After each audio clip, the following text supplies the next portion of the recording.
हरि ओम. आत्मपूजा उपनिषद. योगदास श्री जय गणेश जोशी यांचे प्रवचन. सूत्र 1. ध्यान. तस्य निश्चिंतनं ध्यानम. त्याचे निश्चिंतपणे चिंतन करणे म्हणजे ध्यान. आधी कळस मग पाया. त्याची आत्मपूजा करून आपल्याला ध्यान साध्य करायचे आहे. त्यासाठी ऋषी येथे आत्मपूजा उपनिषद सांगत आहेत. ते आपल्याला एक एक पूजाविधी समजावून देणार आहेत. त्या योगे एक एक विधी करून शेवटी आपण त्याचे ध्यान लावायला शिकायचे आहे. ध्यान लागले की त्याचा साक्षात्कार होईल. आपण आत्मस्वरूप होऊ. आपले संचित संपुष्टात येईल आणि आपण जीवनमुक्त सायुज्यमुक्त मुक्त होऊ. हीच मानवी देहाची एकमेव उपलब्धी आहे. त्यासाठीच मानवी देह उत्क्रांत झालेला आहे. आपण मंदिरामधून देवाची पूजा करतो. ती जडमूर्तीची बाह्य सोपस्कारांची पूजा असते. त्यासाठी पुरोहितांनी पूजाविधी सांगितलेले आहेत. त्याप्रमाणे पूजा झाली की सर्वजण नैवेद्यातील प्रसाद ग्रहण करतात आणि आपापल्या उद्योगाला निघून जातात. परंतु आत्मपूजा ही आगळी वेगळी पूजा आहे. ही अंतस्पूजा आहे. येथे त्याची म्हणजे अंशात्म्याची पूजा करून परमात्म्यावर ध्यान लावायचे आहे. आत्मपूजेचे एक एक विधी ऋषी सांगणार आहेत. त्या योगे आपण अंतरात्म्याची पूजा करून ध्यानस्थ व्हायचे आहे. ध्यान साध्य झाले की मग पुढील घटना आपल्या हातात नाहीत, त्या त्याच्या हातात आहेत. ध्यान लावून आपण त्याच्या द्वारी आसनस्थ व्हायचे आहे. त्याला पाहिजे तेव्हा तो द्वार उघडेल आणि आपल्याला दर्शन देईल. त्यासाठी आपल्याकडून त्याची ध्यानात प्रतीक्षा केली जाते. याचा अर्थ आत्मपूजा उपनिषदाप्रमाणे पूजा करून आपले अंतिम साध्य आहे ध्यान लावणे. एकदा ध्यान लागले की आपली जबाबदारी संपली आणि दर्शन द्यायची त्याची जबाबदारी सुरू झाली. याचा अर्थ आत्मपूजेत आपल्यासाठी अंतिम उपलब्धी आहे ध्यान. आत्मपूजेत आपल्यासाठी अंतिम पायरी आहे ध्यान. आत्मपूजेत आपल्यासाठी अंतिम कळस आहे ध्यान. म्हणूनच येथे ऋषींनी प्रार्थना करून झाल्यावर पहिले सूत्र लिहून आत्मपूजा उपनिषदाची सुरुवात ध्यान या विषयाने केली आहे. ध्यान म्हणजे काय ते आत्मपूजा उपनिषदाच्या सुरुवातीला सांगितले आहे. आपल्याला आत्मपूजा उपनिषदाच्या अभ्यासाने त्याप्रमाणे प्रत्यक्ष आचरण करून जे साध्य करायचे आहे त्याचे ज्ञान देऊन आपल्याला अंतिम कोठे पोहोचायचे आहे ते येथे सुरुवातीलाच विशद केले आहे. आपण हा सारा खटाटोप कशासाठी करत आहोत ते सुरुवातीलाच स्पष्ट केले आहे. आपण पर्वती चढायला गेलो की सर्वप्रथम वर नजर टाकून आपल्याला किती वर जायचे आहे, आपल्याला किती आणि कोठे चढून जायचे आहे, आपल्याला किती उंची गाठायची आहे ते पाहून घेतो आणि मग पर्वती चढायला सुरुवात करतो.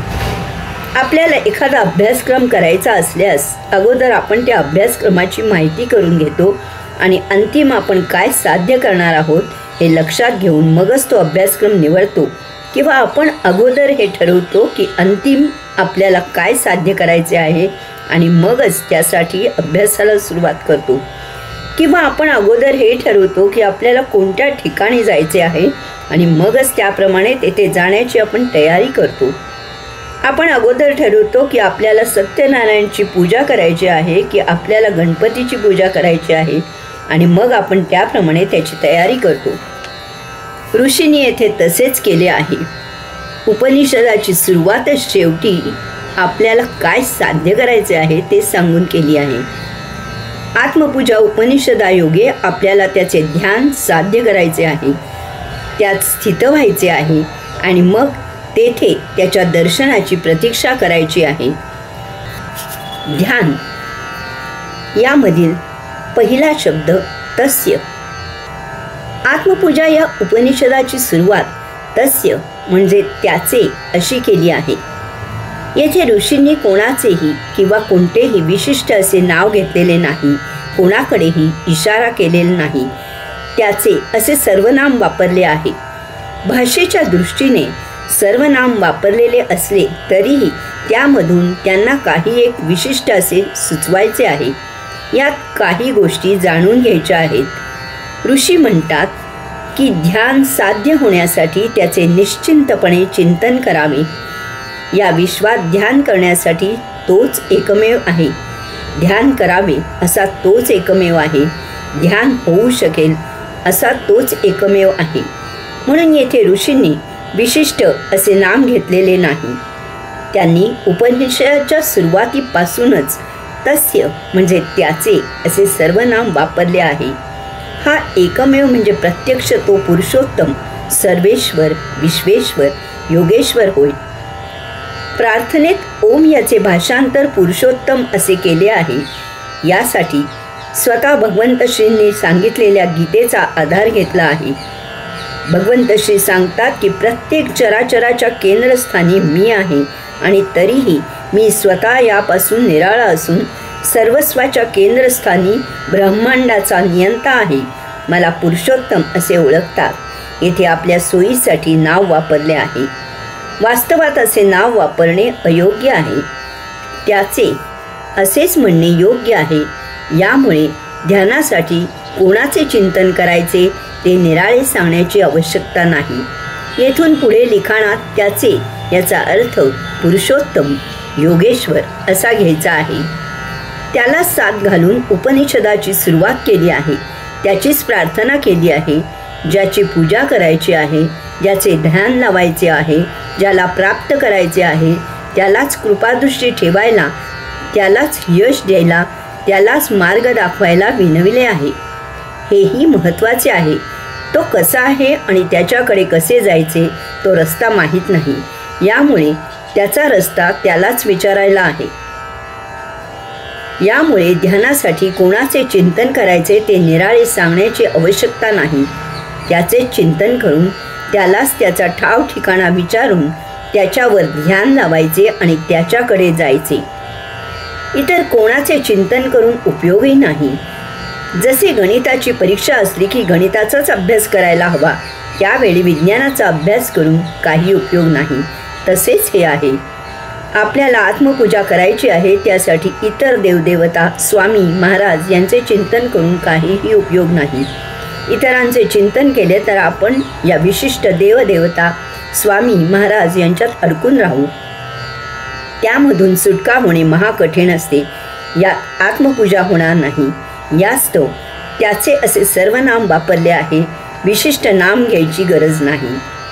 त्याला नाम देणे अशक्य आहे, कारण तो सदा अनाकलनीयच असणार आहे.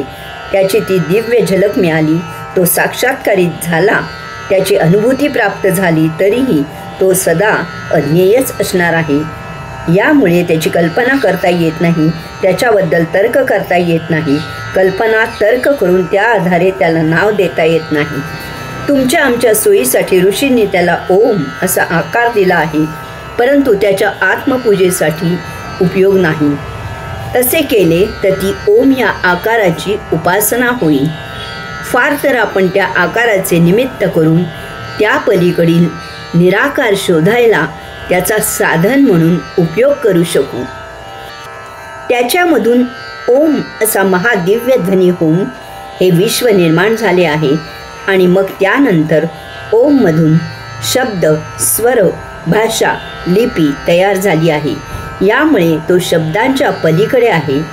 अशाला शब्दबद्ध करणे शक्य नाही. त्यातून त्याला शब्दबद्ध केले तरी ते अपुरे असेल आणि त्यामुळे ते हास्यास्पद असेल. यामुळे त्याला विशिष्ट नाव देता येत नाही. त्याला त्याचे असेच म्हणावे लागते. तो सूक्ष्म, अदृश्य, अरूप, निराकार, अव्यक्त असल्यामुळे तो देहादी इंद्रियांना अगोचर आहे. इतर अनेक गोष्टी सूक्ष्म, अदृश्य, अरूप, निराकार आहेत, परंतु त्या व्यक्त आहेत. उदाहरणार्थ हवा, ध्वनी, गंध इत्यादी सूक्ष्म आहेत, परंतु ती व्यक्त होतात. यामुळे त्यांची आपण कल्पना करू शकतो, त्यांच्याबद्दल तर्क करू शकतो, त्यांना नामरूप देऊ शकतो, परंतु त्याच्याबद्दल आपण असे काहीही करू शकत नाही. त्याला काही एक विशिष्ट नाव दिले तर आपणही त्या नावाच्या आधाराने त्याच्या संबंधी काही विचार करू. तर्क लढू, कल्पना करू आणि यामुळे आपण त्याचे चिंतन करू शकणार नाही. तर अशामुळे नकळत आपण आपल्याच विचारांचे, आपल्याच तर्कांचे, आपल्याच कल्पनेचे चिंतन करू. यामुळे आपण त्याला वंचित होऊ. आत्मपूजा त्याची न होता अप्रत्यक्षपणे स्वतःच्या विचारांची, कल्पनाची होईल. तो माहीत नाही म्हणून तर त्याची पूजा आरंभिली आहे. ज्याची माहिती नाही त्याचे वर्णन करणे शक्य नाही, त्याला नाव देणे शक्य नाही, त्याला विशिष्ट चौकटीत बद्ध करून ठेवणे शक्य नाही. यामुळे अशा वेळी त्याचे असे सर्वनाम वापरूनच निभावून न्यावे लागते.